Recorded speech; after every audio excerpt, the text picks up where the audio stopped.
Hi, we're looking at a game from Munich 1991 between Alexander Beliavsky with the white pieces and Viswanathan Anand with the black pieces, a young Viswanathan Anand.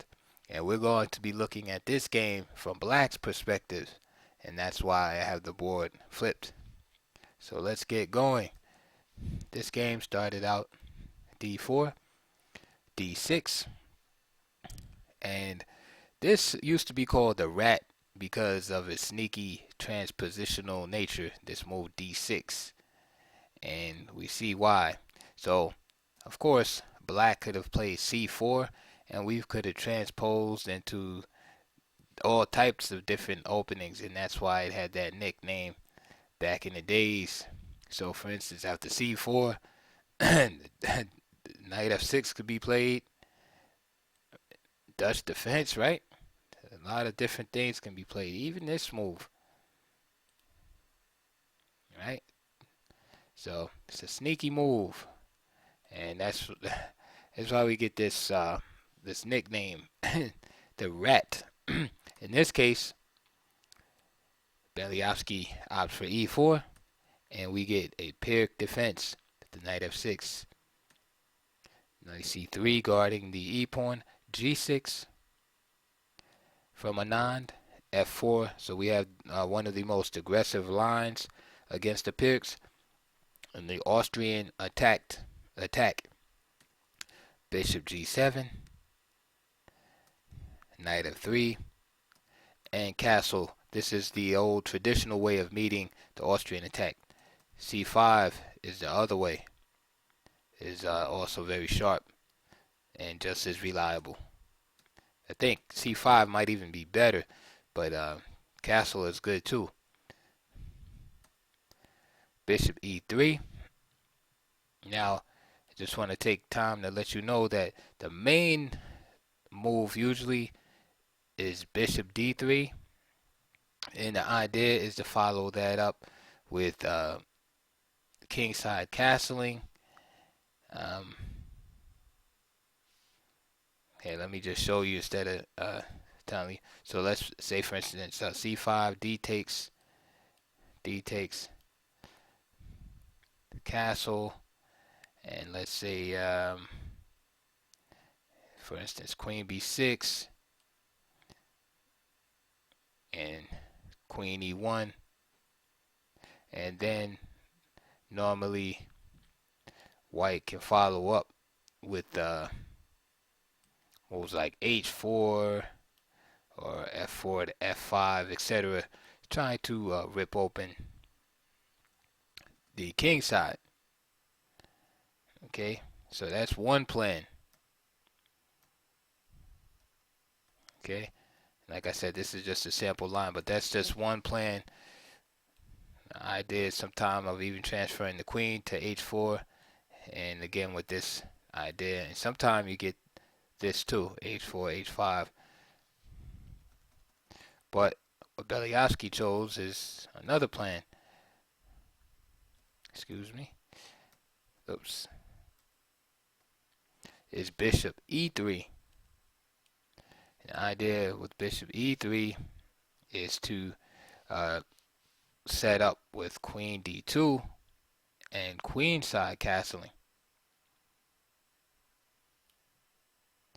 And also helps fortify this advance, because now after d takes e5 with the rook here after castle and queenside, the rook is right on the d file.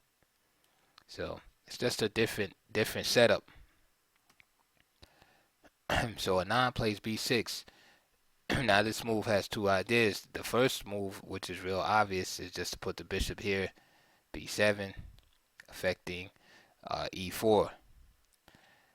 The second idea, which might not be so obvious, is to play c5, again chipping away at the center, which is very important in lines where black allows white to occupy the center. e5, so white gains space in the center, but also it's kind of risky because pushing his pawns forward like that and creating this contact with black's pawns uh, can create some instability in the center, and we'll see. So usually you see queen d2 first and then queen side castling before moving those pawns early, because this is basically white's game. If those pawns don't hold up in the center, then white will usually stand worse. So it's kind of like white has to maintain his space and advantage and his structural advantage here. So knight g4, right, gaining tempo on that bishop. Bishop g1 and c5. So you see what I'm talking about. After e5, now the pawn on e5 and d4 have been engaged. Now h3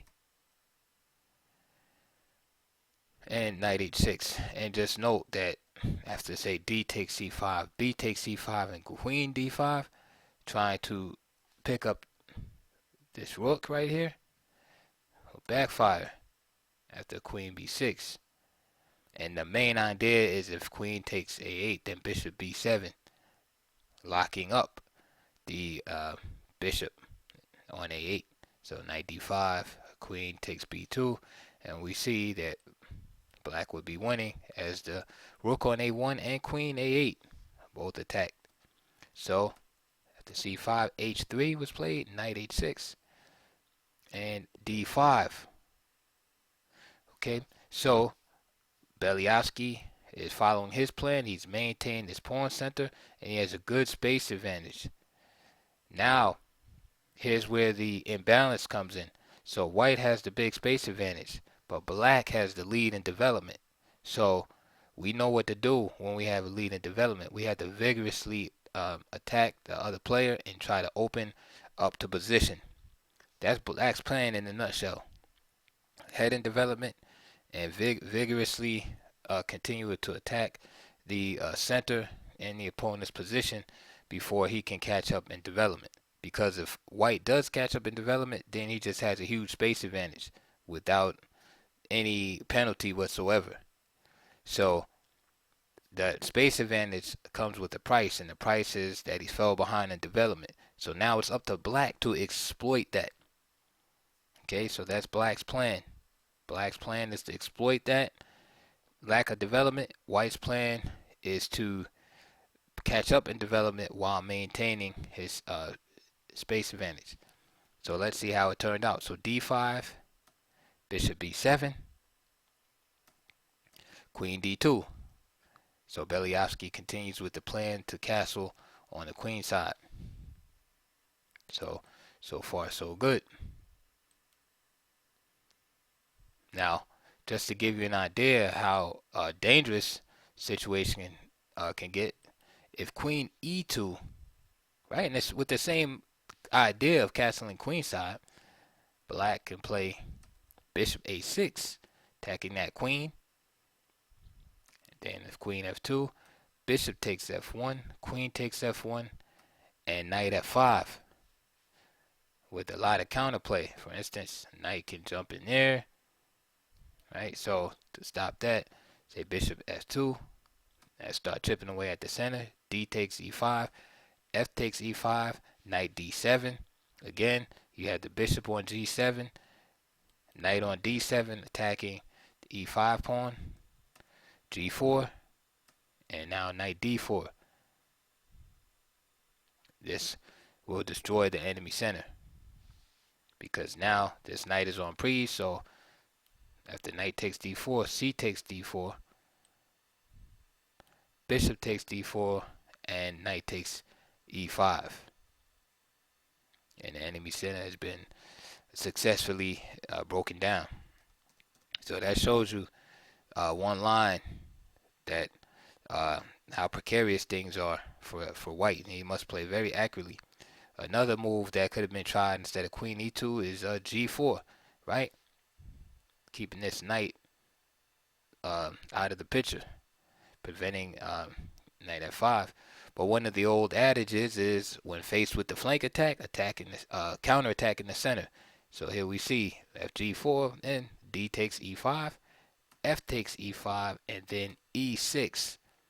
Again, attacking the center, fixing the e pawn as a target. And this is going to be followed by the move knight d7, the blockade. So for instance, people are like, oh, what about that and have a pass pawn? Well, that's a bad move. Because after knight d7, this pawn is thoroughly blockaded, and this bishop on b7 is very, very powerful on this diagonal, and this pawn is going to drop.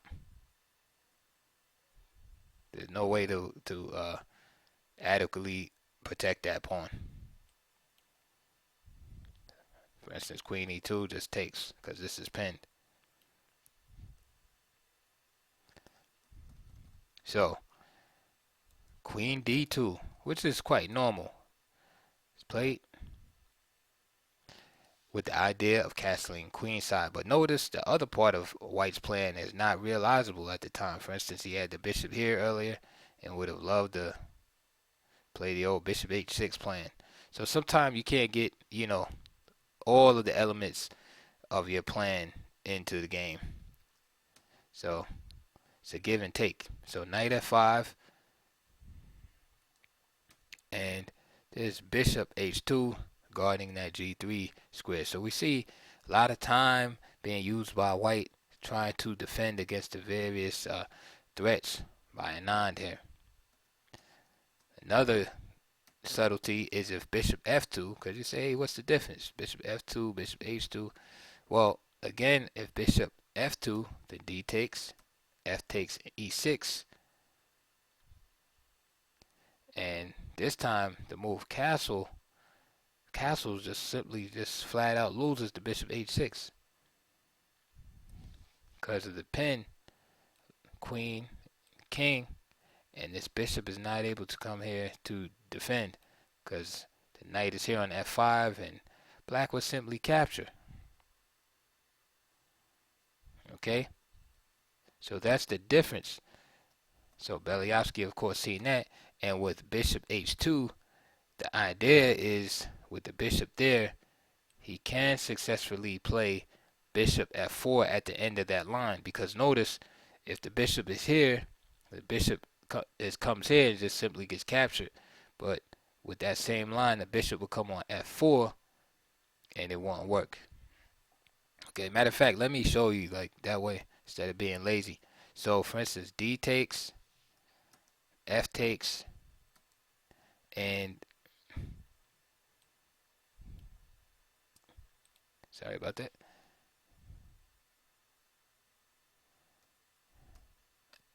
Right, e6, castle, and here's the point.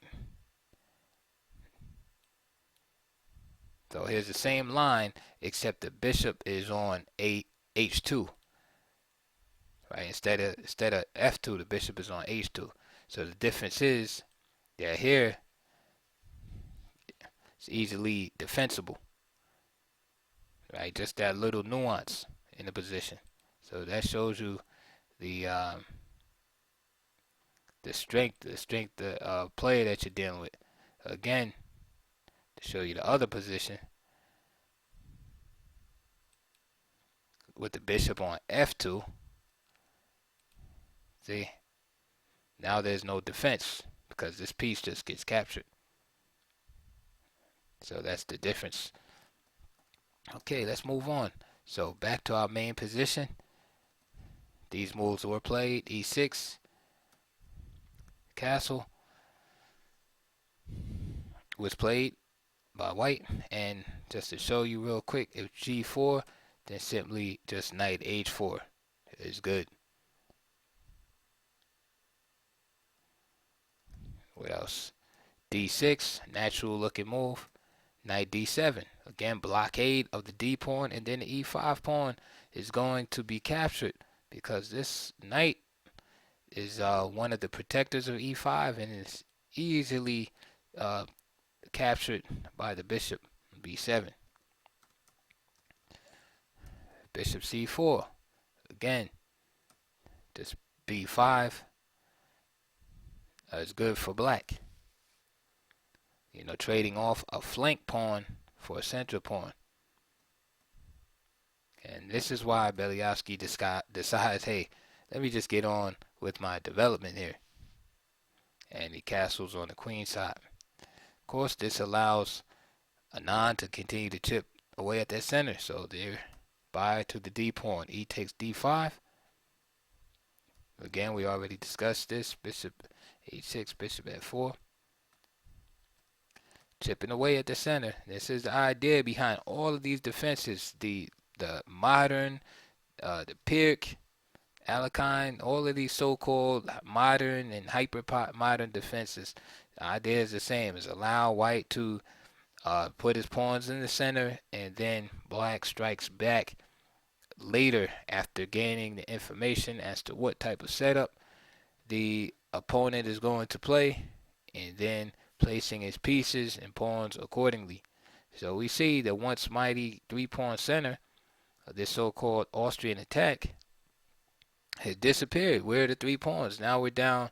Now the pawns have changed color. We have 2 black pawns in the center now and 1 white pawn. So knight takes d5. Knight c6. Now working on the e pawn. And now c3. c3 is played because the d4 square was definitely ready to be occupied. So c3. So now, again, remember I told you that white just needed to catch up in development. Maintain the center and catch up in development. Now he has 1 pawn in the center, right? He doesn't have the mighty 3 pawns center anymore, but that e pawn can be quite hazardous to black if black is not careful. So all white needs right now to complete his development is basically get his bishop out, right? Maybe the c4 and then play the other rook to h1. The h rook to e1. Right? So he would be, he would be okay. However, he needs time to do that. And Anand, right? This is Anand from 1991. So this guy is young. I think he was like, what was Anand, like 20 years old here, I think. 20 or 21. He was very young. So he was like full of fire at the time and known for making these kind of moves. And this is when Anand used to play really fast too. Play real strong moves, and this is when they used to call him the Tiger from Madras because of his style. So knight c takes d4. So you might be like, wait a minute, didn't c3 prevent that? No, it didn't. And the idea is if c takes d4, right? Because what does knight to d4 do? This knight is protected by the queen and the rook. So Anand just pretty much just blocks the influence. So c takes d4, then just queen takes d5. There's an attack here, so king b1, and then rook a d8. And then white's position is going to crumble. It's too much pressure. Going back, so instead of c3, let's say if he just went for bishop c4 first, then again, knight c d4 anyway. Knight takes, and c takes d4, and now knight e3 is coming up. Okay, so this is what this was aimed against, is trying to prevent all of that, but nope. Knight c to d4. Beliavsky finds probably the best move and throws this knight to f6 with check, forcing Anand to give up the bishop. So bishop takes f6, c takes d4, and he said, hey, I'll preserve the bishop. Now, the problem is if e takes f6, then knight takes f3. So therefore, and black will be winning. So therefore, after bishop takes f6, c takes d4, and then the bishop just retreats, still maintaining a lot of pressure on that diagonal. d5. So again, here we go. We have Beliavsky with the nice 2-pawn center. So is Beliavsky better right now? Okay. So he's rebuilt. Basically, he started out with the big pawn center. Anand tore the center down, and now Beliavsky he has rebuilt it again. So this is the center that won't go away. And again, the same idea is on the table of Bishop C4, just reinforcing and solidifying the center. But again, it takes time. So Anand comes up with a great idea. So he plays C4. He would not allow that bishop to come there. C4. Anand plays, Beliavsky plays Bishop E2. Okay. And of course, the idea was if Bishop takes C4, then Rook C8 is just winning because of the pin. So he plays Bishop E2. However, this causes him to basically like drop a pawn here. Because after Rook C8, right, King B1, getting out of opposition. Notice you'll see that a lot in Grandmaster games. When you see this opposition, whether it's the Rook or Queen against the King or Bishop on the same diagonal, it's a good policy to stop that, to get out of that situation. King B1, Bishop H6. So we see Anand kind of just playing around the pawns. So the pawns are there, but they're really just targets, as they're not doing anything. They're not demobilizing black's pieces, right? No lines are being opened up in the center for white. Okay? There's no restriction or anything. So it's kind of like the pawns are there, but they're not doing what they're intended to do. Black has knight on F5, great position, and the bishop's on H6. The other bishop's on B7, and there's pressure on the center. So we can say that the center is more of a liability for white right now than an asset. Bishop F4, bishop takes, queen takes F4, and finally bishop takes D5. So Anand must have had done some good calculating here, because again he enters into this opposition of with the rook on D1, the queen on D8, and he's convinced himself that there's no way that white can really exploit this pin. So now H4. So Beliavsky just decides to burn the bridges and goes for an all-out attack. C3. Again, the idea, if knight D4, right, trying to exploit the pin, then just queen H4. So H4, C3,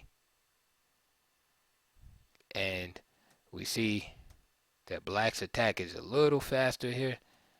Again, there couldn't be any, of course, white would love to play this move, but he would lose immediately to the fork between the rook and the king. He would love to keep the position closed, forces the position to be open. So B takes C3, rook takes C3, and this is the decisive factor, is that the position gets open on the white queen side faster than on the opposite wing. So H5, knight E3, attacking the rook. And another aspect of this move is, of course, the obvious move is that the rook is attacked. But the other idea is that now the queen can remove itself from this dangerous D file and doesn't have to protect the bishop anymore. Excuse me. So that was a good move. Knight G5. Queen C7. Notice Anand gets out of the situation there, and notice he puts himself in opposition with the queen, so that this move cannot be played. Knight takes h7, some desperation, and then the non finds a fantastic move here, rook b3 check.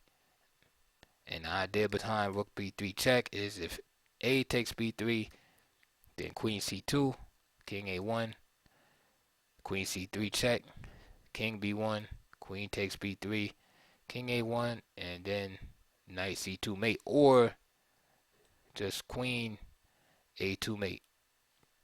So what it's a matter of preference. You want to bring the knight in, or you just want the queen to be face to face with the enemy king. It's up to you. So therefore, before all of that happened, Beliavsky resigned there on move 28 after rook b3. So that was a fantastic game, in my opinion. Anand played very well and showed the virtues of the Pirc defense.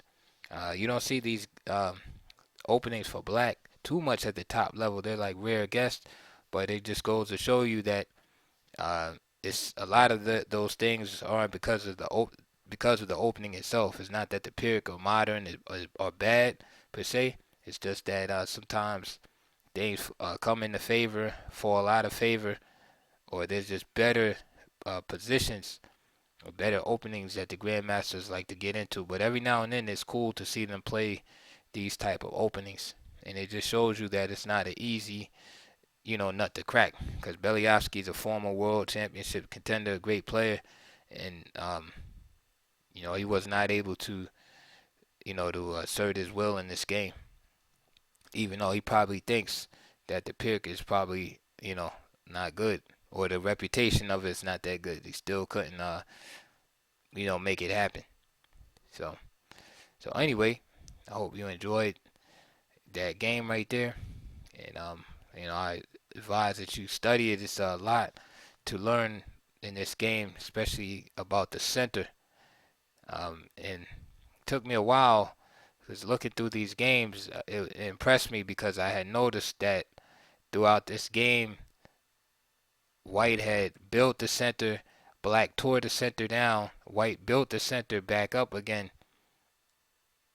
But even though white ended up having a 2-point center, advanced, into black's position, the center was actually a liability. This pawn center actually wound up being a liability, since black's pieces were just simply able to work around the center.